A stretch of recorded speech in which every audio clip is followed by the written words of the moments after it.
आपने एक लाइन सुनी होगी कि औरतें ही औरतों की दुश्मन होती हैं। ये बात काफ़ी हद तक सही भी है, बट इसका रीज़न है इंटरनलाइज्ड मिसोजिनी। देखो होता क्या है कि जो औरतें हैं वो हज़ारों साल से उस माहौल में रहती आई हैं, उन कल्चरल स्क्रिप्ट्स को फॉलो करती आई हैं जिन्हें इन हेटेरोसेक्सुअल मेल्स ने बनाया था। तो फिर भले ही वो औरतें हों, लेकिन उनके सोचने का तरीका वही है जो मर्दों का होता है। क्योंकि सोचने का तरीका कहाँ से आता है? कल्चरल कंडीशनिंग से, एजुकेशन से और सोशल इन्फ्लुएंस से।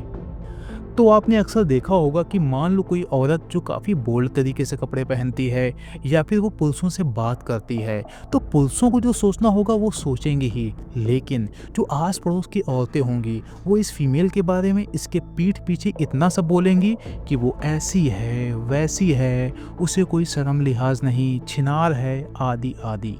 कहने का मतलब यहाँ पर उस औरत की स्लट शेमिंग करने के लिए पुरुषों की ज़रूरत ही नहीं पड़ेगी। ये आसपास की औरतें ही उसकी स्लट शेमिंग कर डालेंगी। और आखिरकार ऐसा हुआ क्यों? ऐसा इसलिए हुआ क्योंकि हजारों साल से इस पैट्रियार्कल सोसाइटी में रहती आ रही वीमेन ठीक वैसे ही सोचती हैं, उन्हीं चीज़ों को सही और गलत मानती हैं जो चीज़ें उस सोसाइटी की कल्चरल स्क्रिप्ट्स के अनुसार सही और गलत हैं। और ये कल्चरल स्क्रिप्ट लिखी किन्होंने है? हेटेरोसेक्सुअल मेल्स ने। दूसरा उदाहरण, जैसे मान लो कोई वीमेन है जिसका नेचर बहुत अच्छा है, कोऑपरेटिव है, समझदार है, लेकिन वो सेक्सुअली असर्टिव भी है, तो वो अपनी सेक्सुअल लाइफ को अपने हिसाब से जी रही।